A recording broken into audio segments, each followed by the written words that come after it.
서초동 본부사 김철중입니다. 오늘은 명예훼손죄에 대해서 고소장을 작성해 드렸는데 명예훼손죄 고소장에 대해서 알아보도록 하겠습니다. 명예훼손죄하고 사이버 명예훼손죄가 하고 또 명예훼손죄도 사실을 적시한 경우하고 허위 사실을 적시한 경우 각각 다르고 또 모욕죄와도 구별됩니다. 이에 대해서 한번 알아보기로 하겠습니다. 요즘 인터넷이 발달하고 사용자가 많아지면서 대면보다 비대면으로 소통하는 경우가 많아지고 사용자가 많아진 만큼 익명성이라는 특성이 다툼이 잦아지고 있어요. 그래서 명예훼손죄나 모욕죄 등 범죄가 증가하고 있습니다. 사람이 살다 보면 사소한 다툼이 일어나게 있는데 이때 화가 나 상대방의 명예를 실추시키는 것을 하면 공연하게 진실한 사실이나 허위의 사실을 적시해서 명예를 훼손하면 상대방이 명예훼손죄를 고소하면 명예훼손죄로 처벌받을 수 있습니다.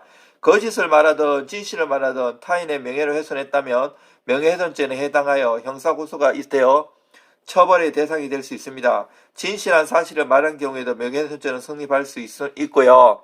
단순하게 모욕을 했거나 욕설을 내뱉거나 모욕적인 언사나 표현할 때는 모욕죄가 성립할 수 있습니다. 명예훼손죄가 성립하려면 크게 세 가지가 있어야 되는데요. 고의성과 공연성 그리고 특정성이 있어야 돼요. 고의성이라는 것은 상대방을 비방할 목적, 즉 고의적으로 허위 사실이든 진실한 사실이든 무관하게 타인을 비방할 목적을 가지고 알게 하거나 몸짓이나 신문게재, 입간판 등의 방법으로 적시한 사항 등이 있어야지 명예훼손죄에 해당해요. 다음으로 공연성인데요.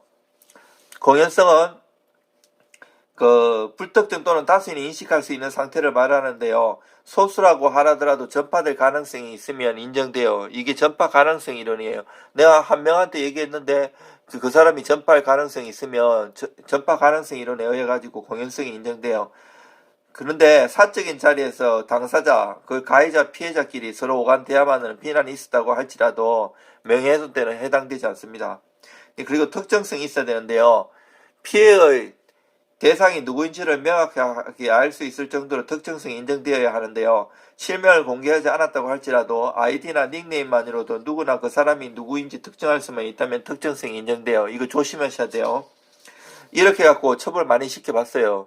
보통 카톡방이나 단톡방이나 이런 블로그나 이런 데서 아이디를 통해 가지고 누군지 특정할 수 있으면 명예훼손죄 성립하고 특히 정보통신망을 이용하며 사이버 명예훼손죄로 크게 처벌받습니다.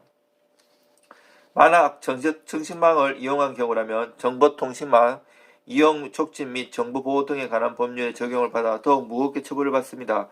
정보통신망이란 SNS, 포털사이트, 댓글란, 카페, 블로그 등을 말합니다. 같은 명예훼손죄라고 할지라도 허위 사실을 유포해 명예훼손죄를 저질렀을 경우는 사실을 이야기한 경우보다 더 무겁게 형사처벌을 합니다. 명예훼손죄로 혐의가 인정되면 형법 제307조에 의해서 사실인 내용인 경우는 2년 이하의 징역이나 금고 또는 500만 원 이하의 벌금, 거짓인 경우에는 5년 이하의 징역 또는 10년 이하의 자격정지 또는 1000만 원 이하의 벌금을 선고해요. 정보통신망을 통해 이루어지는 사이버 명예훼손은 인터넷이라는 공간의 특성상 빠른 속도로 전파되어 피해가 더욱 심각한데요. 일반 형법이 아니야 정보통신망법을 적용하여 사실을 적시한 명예훼손의 경우 3년 이하의 징역이나 금고 또는 2천만 원 이하의 벌금형으로 처하고요. 허위 사실을 적시한 명예훼손죄의 경우에는 7년 이하의 징역이나 10년 이하의 자격정지 또는 5천만 원 이하의 벌금을 선고해요. 저는 각종 형법상 그리고 특별법상에 고소장을 10년 이상 수없이 많이 써왔고요. 그리고 또 그렇게 고소를 당했을 경우에 의견서, 진술서 이런 것도 전문적으로 잘 써드리고 있습니다.